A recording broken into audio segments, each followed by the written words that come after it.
Hey guys, today will be a follow-up to my black and white film developer guide.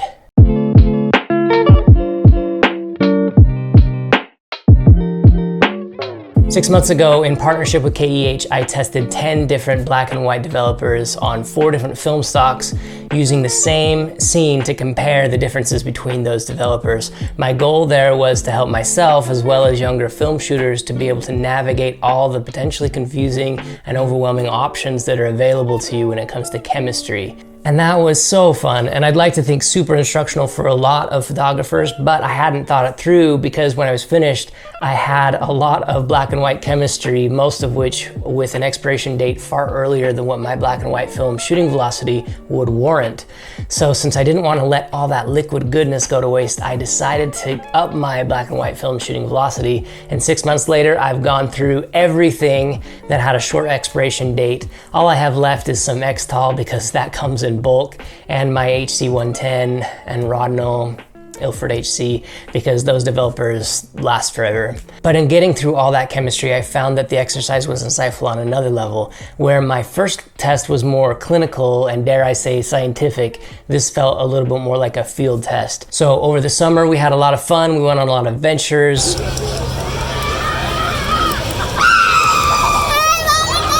A lot of friends and family were with us, and everywhere I went, I made sure to have one film camera with me loaded up with various types of black and white film, and I was able to take over 40 rolls of film, which if you've shot film, you'll know it's not the same thing as shooting digital as far as the rate at which you produce imagery.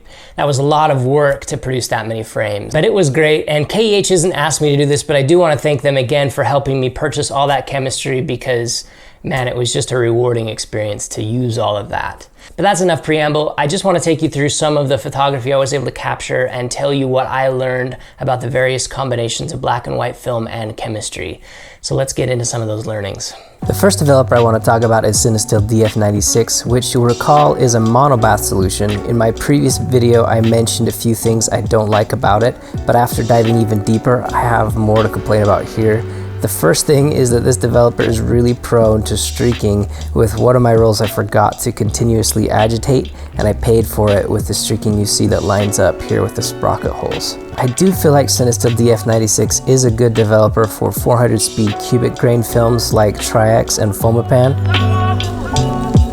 And Ultrafine 400 is also a great film to combine with DF96. It has great tonal coverage and awesome dynamic range. It provides a ton of clarity, and they're just both really forgiving. Beyond that, if you want ultimate affordability without compromising too much on quality, I believe you'd have a good experience with this combination, with the one caveat that you're gonna get a lot of grain here. If you don't like grain, this is not the combination for you.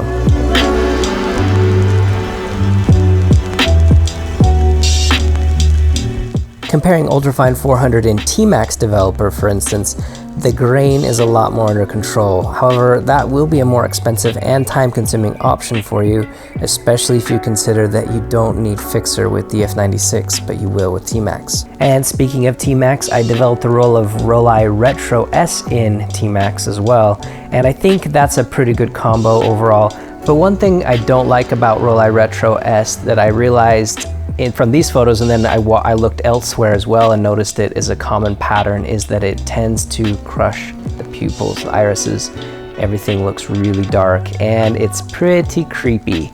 So for me, where I take a lot of portraits and candids of people, that's a deal breaker, something I didn't realize before. I used to recommend Rolei Retro, I really liked the look, but I can't recommend it for those who take pictures of people. Xtol provides a really great look, and I love how it handled the dynamic range with Fomapan 200. Though it didn't do as well with 400 speed films, they tend to be too contrasty and things tend to get blown out a little bit more, like here with Delta 400. I think also though Delta 400 is just more of a temperamental film and those highlights are harder to control. But as you can see with Ultrafine 400 in Xtol, the highlights do seem more managed, and I like the look. It's a little bit closer to the S-shaped tone curve that they advertise that it will be, but still for me, they're just a little bit blown out. Those highlights are a bit much, and I think I prefer using Xtol with 100 speed films than I do with 400 speed films. I really loved the results I got with Ilford's Perceptol. I love the contrast it gives right off a scan with 400 speed film. I may even prefer it to HC110, which has been my go-to developer for 400 speed films in the past, but it's just too darn expensive and too short a shelf life for me to want to get serious about using it. Now, one developer I really just don't like is Ilford Xtol 3. This photo might be the only one I really loved that I got with Ilford Xtol 3. But in general, Ilford Xtol just pushes the mids way too bright, and it's just too easy to blow the highlights. With Ultrafine 100, for example, even with not too crazy dynamic range, the mids are just non-existent and the highlights are blown. This is not the developer you use in high dynamic range situations. These shots are all great examples. When we went to Zion with the kids on a Sunday afternoon just to go off and explore the areas where tourists don't usually go, we found ourselves in the middle of this herd of maybe 25 head of bighorn sheep. All I had with me that day was the Nikon FE2, some rolls of Ultrafine 100, and I made the big mistake of developing some of these rolls with Ilford Xtol 3, and it just didn't work out. Highlights blown all over the place. But that same herd, photographed with the same film, the same day, with the same device, the Nikon FE2 in Rodinal, looks amazing. Rodinal is so much more forgiving, and this is just another combination I'm coming away with just loving, Ultrafine 100 with Rodinal. Here are a few other shots I got that day that I just really love.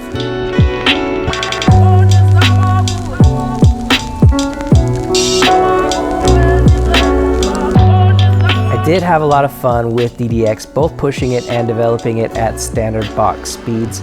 I enjoy the look of film pushed with DDX. It gives straight off a scan the contrast that I enjoy, but without too much distracting grain. But pushing 400, while the grain is surprisingly managed, the blacks can get a little crushed, so you have to be careful with that.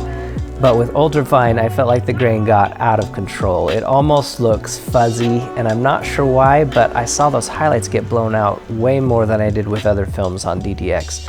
That leads me to want to say that Ultrafine and DDX are probably not a great combo. I didn't shoot with HP5 Plus on DDX, but I think that combination, especially pushing HP5 Plus, could look really good, and I'm really excited to give that a try in the future. DDX also seems a perfect combination with Delta 3200 in low light. Exposing for the highlights works out well for high dynamic range and in low light. The mids become a bit shadowier, but I feel like it retains some detail, more detail than I would have expected. When it comes to slower speed films, I love the look of FP4, though it is a 125 film. I always just shoot it at 100 though, and it works excellently well with D76. As you can see here, the tonalities are beautiful, great coverage on all the zones with both highlights and shadows well in control.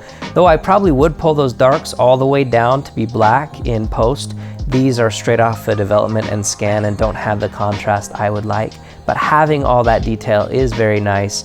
While not a T-grain film, the grain is tightly packed, and this is certainly a combination I wouldn't mind shooting with long term if only D76 had a longer shelf life, but it is cheap. Now, I didn't show you any of the photos that I shot using HC110 or Ilford HC, which are similar, and partly that's because I just already knew that I loved those and I know them well, but the other part is that they last a lot longer, they have a long shelf life.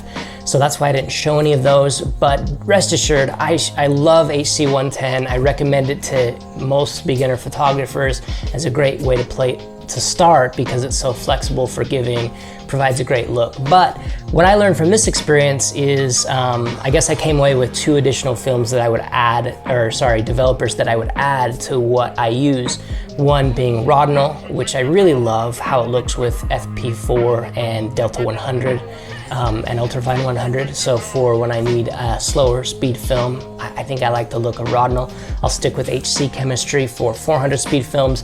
And then I really like DDX for when I'm pushing or like 3200 speed films. So, except it doesn't do as well with Ultrafine at faster speeds, but that's okay. I don't think I'll use Ultrafine past 400 anyway.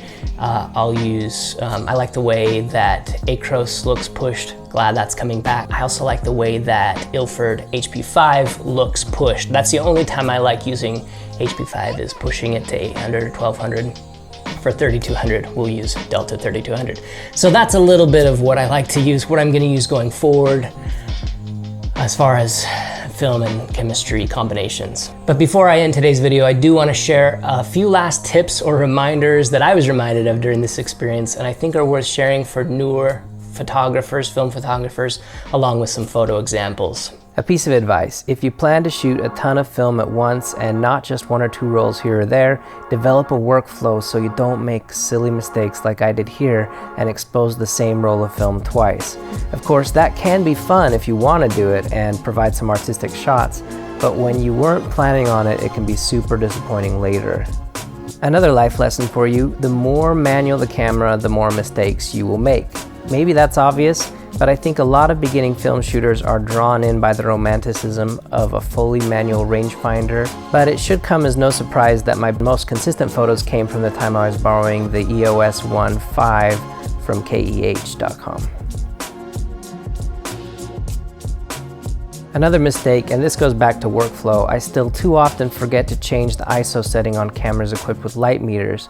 Here are some examples of when I forgot that. Obviously that's going to screw up the entire roll as it changes your exposures. If you're worried you'll forget a lot, you might avoid the problem entirely, and you can do that in one of 2 ways. The first way, you can shoot with a camera that reads the DX code and sets the ISO internally. I have 12 Minolta Maxim 7000s, and that's because of a color film comparison test I did a while back. They are a super cheap option. They'll read the DX code for you and set the ISO for you. But I've also found their light meters are very reliable.